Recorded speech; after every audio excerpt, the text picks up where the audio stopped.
guys, gonna do something a little different this week. Going handheld, not live. I'll upload it right after I finish though. My name is Melissa. My voice is my power. It's Thursday, dark 30.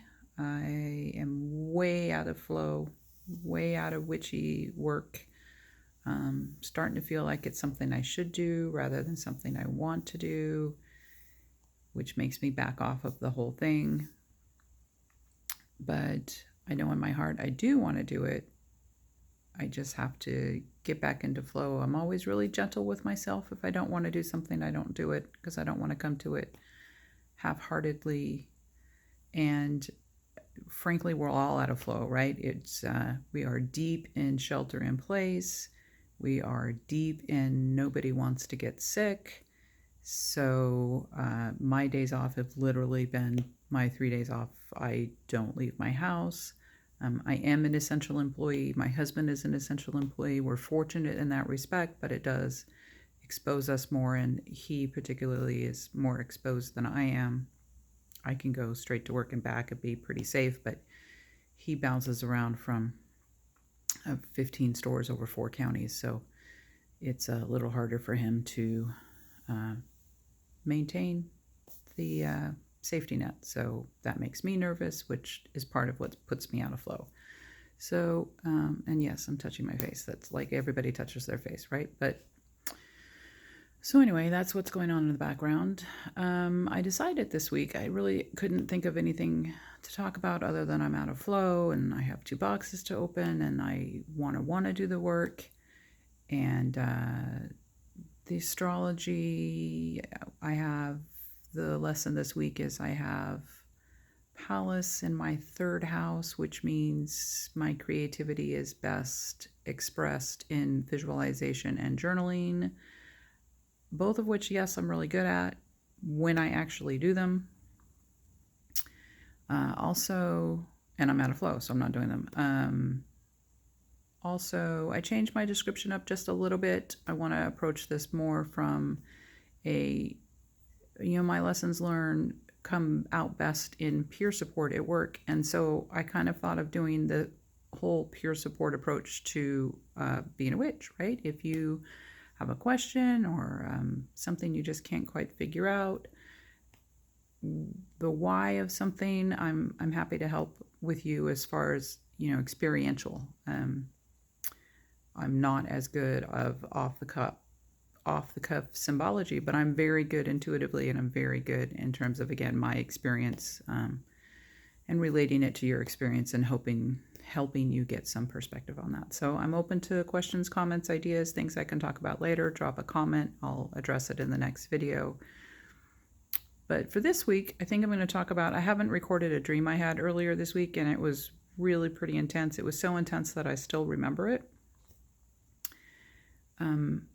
It wasn't one of I have really crazy fictional dreams that someday I swear I'm going to write down, and I will be the next Stephen King. I promise you.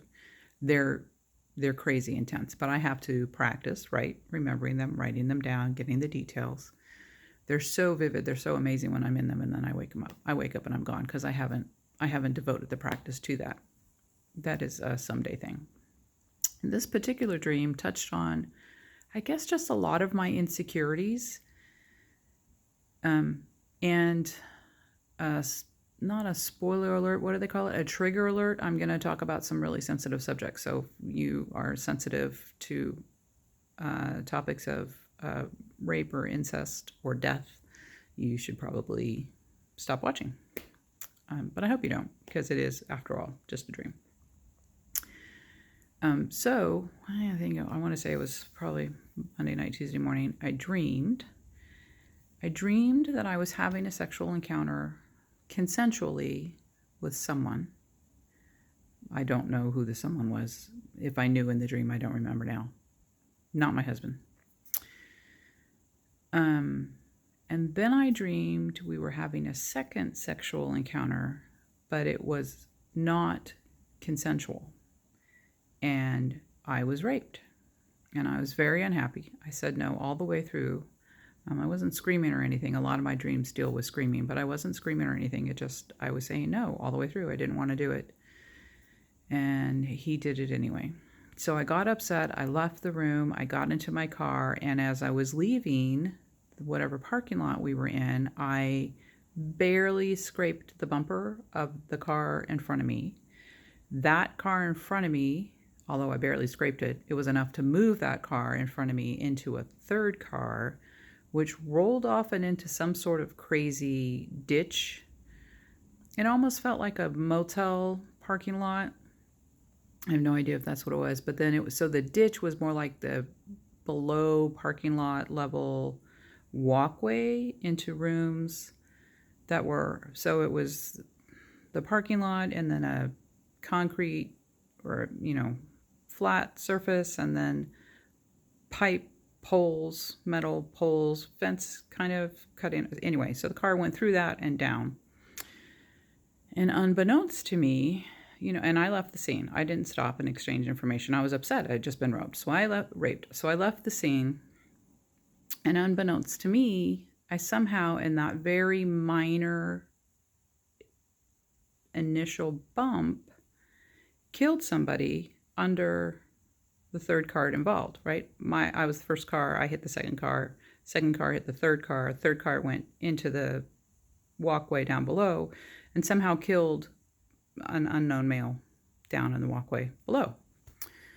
So I find this out and I'm devastated. I've killed somebody. I had no idea when I left the scene, obviously. I had no intention to kill anybody. I just was upset that I had just been raped. So I go to my best friend who works in the same profession that I do. And I go to her and I explain the whole thing. And she takes me in and we go to the police and we explain the whole thing. And then, hey, guess what? The dream's over. So I have no idea why, other than it's the ripple effect, right? You don't know what your action causes at the other end of the ripple. So whoever raped me had no idea that that would result in someone's death. When I hit the car, I had no idea that that would result in someone's death. It's just all very strange. One of my stranger dreams. So I've been kind of sitting on it all week. I haven't written it down. This will be my way of recording it. I might revisit it later, some of the themes, some of the insecurities.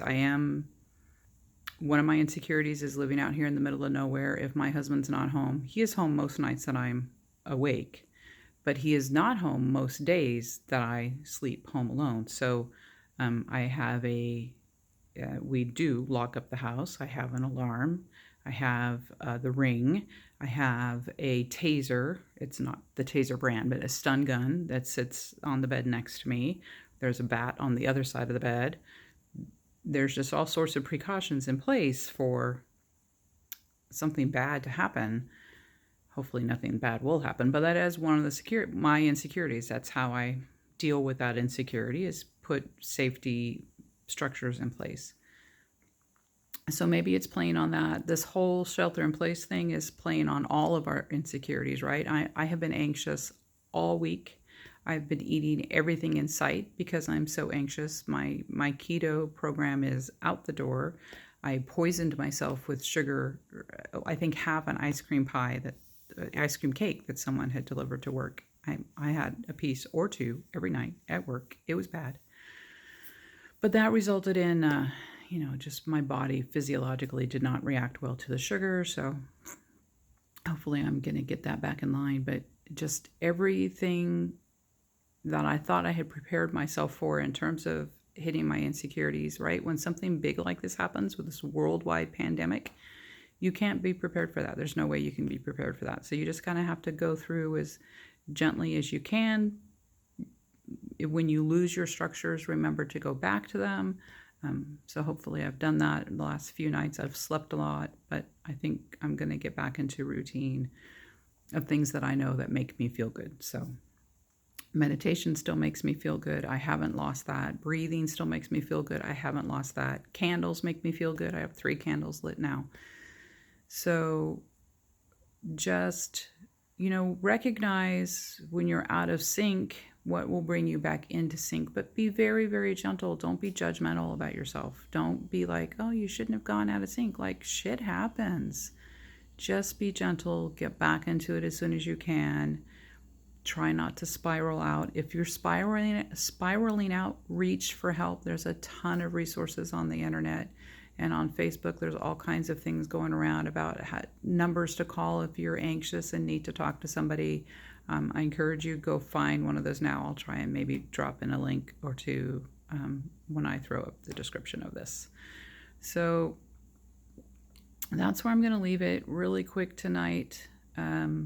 Because I just didn't want to break my promise of not being here. I haven't done ritual this week. I did do ritual last week. I haven't done it this week. Other than my, daily mini rituals, I still acknowledge the universe and my gratitude for everything that I have, the abundance of my life. I was able to share some of that with some of my people that work with me. So I try and send out what I while still maintaining my self-preservation. So continue to do that. I'm grateful for the abundance of my life. I'm grateful to be able to use my voice. And again, I'm here for anybody that wants to talk or has any questions. Let me know, hit me up, and I will address it in the next week's video. Until then, have a great week. Stay safe. Stay safe nowadays means wash your fucking hands all the time, every day, all day. Wash your hands. Be safe. And again, take care of yourself, because if you don't take care of yourself, you can't take care of anybody else. Have a good week. Be safe.